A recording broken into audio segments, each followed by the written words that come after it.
रामचंद्र आखिर क्यों इस आश्रम में आए थे, एक संपूर्ण इतिहास की जानकारी मैं आपको दूंगा। इस आश्रम के पास में ही फक्कड़दास बाबा का भी एक आश्रम है। हम आपकी मुलाकात फक्कड़दास बाबा से भी कराएंगे। लेकिन वास्तव में मैं क्यों आया हूँ इस आश्रम में, क्योंकि यहाँ की जो आध्यात्मिक ऊर्जा है जिसके बारे में जाना है वो सभी को बताना मेरे लिए बेहद महत्वपूर्ण हो गया था। बड़ी बात यह है कि जिस प्रकार का तनाव लोगों के मन में व्याप्त है और जो अशांति, एक तनाव लोगों के मन में लगातार चल रहा है, उससे ये लगता है कि आदमी को ऐसी आध्यात्मिक ऊर्जा से ही शांति, सुख और आनंद का अनुभव होगा।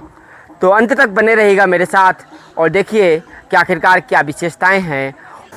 देखिए, हमें यहाँ के महाराज जी, मुख्य पुजारी जो हैं, उनसे तो मुलाकात नहीं हो पाई है, लेकिन जानकारी आप तक उपलब्ध करानी थी। तो यहाँ एक सज्जन बैठे हुए थे, उनसे जब हमने वार्तालाप किया तो इनकी वाक्पटुता को देख करके महसूस हुआ कि बढ़िया बोलते हैं, इनको जानकारी ठीक है। एक बहुत बड़ी बात इन्होंने राम जी के संदर्भ में बताई कि वनवासी श्री राम को आखिरकार यहाँ से प्राप्त क्या हुआ था, जिसका प्रयोग उन्होंने कहीं तो किया था। और शायद वो संतों के पास इसलिए भी आशीर्वाद लेने आते थे कि उनको कोई ना कोई एक ऐसी शक्ति प्राप्त होती थी। और इस तरह से रामचंद्र जी जब चित्रकूट से निकल करके लंका में रावण पर विजय प्राप्त करने के लिए गए थे, तो उसके पहले की यात्रा में सरभंग ऋषि आश्रम का बहुत ही महत्वपूर्ण वर्णन है। तो सबसे पहले तो आप अपना परिचय हमारे दर्शकों को दे दीजिए। नाम क्या है? मेरा नाम राजेश कुमार शिवहरे। अच्छा। ग्राम पंचायत नरदहा। अच्छा। ब्लॉक मझगवां। यहाँ आप क्या करने आए? मैं दर्शन करने के लिए यहाँ आया हूँ। अच्छा, तो आपको सरभंग ऋषि के इस आश्रम के बारे में क्या क्या जानकारी है? सरभंग ऋषि आश्रम एक बहुत महत्वपूर्ण आश्रम है। भगवान राम ने यहाँ अपनी अघोर तपस्या से संतों के दर्शन करने के लिए आए, तो वहाँ से मोहिनी बाण भगवान राम को यहाँ से प्राप्त हुआ। अच्छा, यहाँ से सरभंग ऋषि आश्रम से। ये जानकारी आपको कहाँ से मिली? ये रामायण से मिली हमको।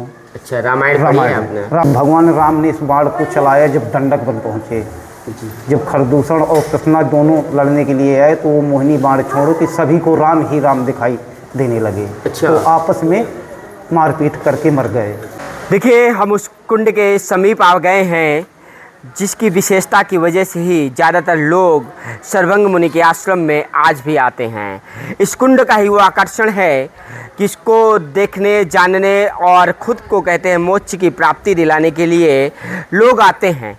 और इस कुंड को लेकर के ही तरह तरह की कहावतें भी हैं। कोई कहता है कि 100 बार गंगा 1 बार सरभंगा, कोई कहता है 12 बार गंगा 1 बार सरभंगा, और कहीं कहीं लिखा हुआ मिल जाता है कि 7 बार गंगा 1 बार सरभंगा। अब सच्चाई क्या है हमें ये नहीं पता, लेकिन कहावत तो कहावत होती है। कुल मिलाकर के भारत के अंदर, भारत के लोगों में जो धार्मिक आस्था है और मंदिरों के प्रति जो लगाव है, जो दर्शन करने का भाव है, वो कहीं ना कहीं लोगों को दूर दूर तक खींच लाता है। और वर्तमान में जिस प्रकार का समय है कि लोगों के घर परिवार में कला है, समाज में कला है, किसी को कहीं शांति मिल ही नहीं रही है, वो सुख, वो आनंद प्राप्त ही नहीं हो पा रहा है। तो कुल मिलाकर के ये कहा जाता है कि सरभंग मुनि के आश्रम में आज भी वो आध्यात्मिक ऊर्जा विराजमान है, लेकिन महसूस उन लोगों को होती है जिनको इस ऊर्जा का ज्ञान है।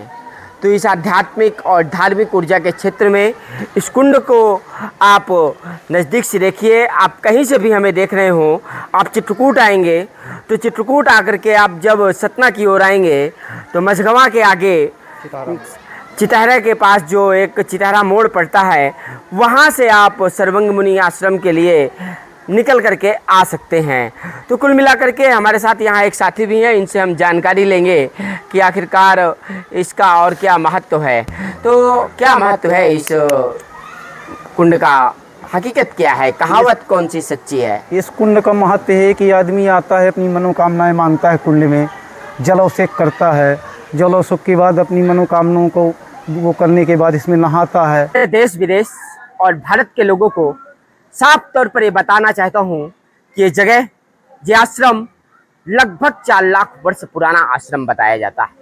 4 लाख पुराने वर्ष पुराने इस आश्रम की आध्यात्मिक ऊर्जा का भंडार आज भी हमें बिल्कुल वैसा ही महसूस हुआ है। क्योंकि हम तलाश में हैं कोई एक ऐसी जगह जहां लोगों को सुख, शांति और आनंद का वैभव प्राप्त हो सके, तो चित्रकूट का सर्वंग मुनि आश्रम जो बहुत ही ज़्यादा फेमस था पहले भी, अब भी लोग चाहते हैं कि एक ऐसी जगह हमें प्राप्त हो, तो हमने खोज निकाला है 4 लाख पुराना इस आश्रम को और इसकी विशेषताओं को। अगर आप वास्तव में बार बार गंगा नहाने जाते हैं और मोक्ष प्राप्त करना चाहते हैं, अपने पापों को धुलना चाहते हैं, तो एक ऐसा आश्रम जनपद चित्रकूट में ही विराजमान है। और इस क्षेत्र में आकर के आप इस कुंड में स्नान करके और या फिर यहाँ से थोड़ा पानी छिड़क करके श्रद्धा भाव से अपने अंदर शांति, सुख और आनंद का असीम अनुभव प्राप्त कर सकते हैं।